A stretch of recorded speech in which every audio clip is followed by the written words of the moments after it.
Camilo de Leles nasceu em 25 de maio de 1550, no vilarejo de Butianico, região de Chieti, no sul da Itália. Seu nascimento lembrou o de São João Batista, pois seus pais já tinham passado da idade de ter filhos. Sua mãe, Camila Compelli, com efeito, tinha quase 60 anos. Seu pai, João de Leles, era militar e passava pouco tempo em casa. O parto foi difícil, mas Camilo nasceu saudável e foi a grande alegria de seus pais. A mãe foi quem educou Camilo na infância e adolescência. Educou-o na religião, na moral e nos bons costumes. Porém, quando Camilo tinha apenas 13 anos, ela faleceu. O baque foi grande. Camilo tornou-se rebelde e passou a detestar os estudos. Então, foi viver com o pai. Foi uma experiência difícil, pois o pai era viciado em jogo. Por isso, não tinha estabilidade. Vivia mudando de quartel por ganhar e perder tudo que tinha nos jogos de azar. Apesar dessa fraqueza, que hoje sabemos ser uma doença, a dependência do jogo, o pai amava Camilo e queria ajudá-lo. Por isso, quando Camilo fez 14 anos, colocou-o para trabalhar no exército como soldado. A essa altura, Camilo mal sabia ler, mas tinha um corpo atlético. Por isso, sobrava para ele os serviços braçais. Por falta de escolaridade, nunca saiu do posto de soldado. Quando Camilo tinha 19 anos, seu pai faleceu. Como herança, Camilo recebeu apenas a espada e o punhal do pai. Nessa época, Camilo já era famoso por ser um jovem forte, violento, brigador e fanático pelo jogo.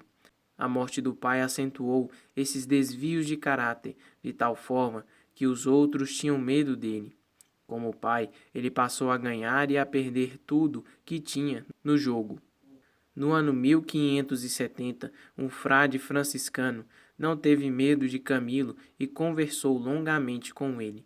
Os dois se tornaram amigos. Camilo sentiu que, apesar da violência que ele cultivou, alguém conseguiu enxergar sofrimento e bondade em seu coração. Isto foi tão surpreendente e bom que ele quis entrar para a ordem dos franciscanos. Ao chegar no convento, porém, seu ingresso foi barrado por causa de uma enorme ferida no pé. Os franciscanos enviaram Camilo para receber tratamento no Hospital de São Tiago, na cidade de Roma. Lá ele teve um diagnóstico triste. Seu tumor era incurável. Como não tinha dinheiro para fazer o tratamento, ofereceu-se para trabalhar como servente e conseguiu trocar sua força de trabalho pelos cuidados médicos. Porém, além da ferida no pé, ele tinha outra doença na alma, o vício no jogo. Por afundar-se no jogo, nas dúvidas e em confusões, ele foi demitido. Na rua, sem trabalho, sem dinheiro, com um tumor incurável, ficou sabendo que os frades capuchinos estavam construindo um mosteiro. Lá, ele conseguiu o emprego de servente de pedreiro. O contato diário com os franciscanos foi mudando seu coração. Certo dia, quando ia para o trabalho, teve uma visão que mudou sua vida definitivamente. Essa visão nunca foi revelada a ninguém. Porém, depois dela, ele nunca mais voltou a jogar e se converteu profundamente. Ele tinha então 25 anos. Transformado, Camilo pediu para ingressar novamente na ordem franciscana, porém por causa de sua ferida não conseguiu.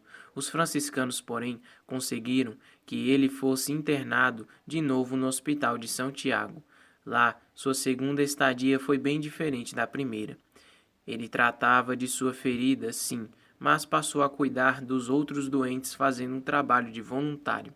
Assistia sempre àqueles que eram mais repugnantes, os quais eram simplesmente abandonados pelos funcionários bem remunerados do hospital. São Camilo de Leles passou a enxergar nos doentes terminais, rejeitados e repugnantes, o próprio Cristo. Amava-os de todo o coração e passou a viver por eles. Os enfermos que tinham condições de se manifestar agradeciam emocionados pela atenção e carinho que recebiam daquele jovem forte e cheio de amor cristão. Muitos se converteram ao serem cuidados por São Camilo. Outros tantos faleceram na graça de Deus, pois Camilo os levou ao arrependimento e à confissão. O testemunho de São Camilo de Leles começou a atrair jovens que se dispunham a segui-lo no cuidado amoroso e gratuito aos doentes.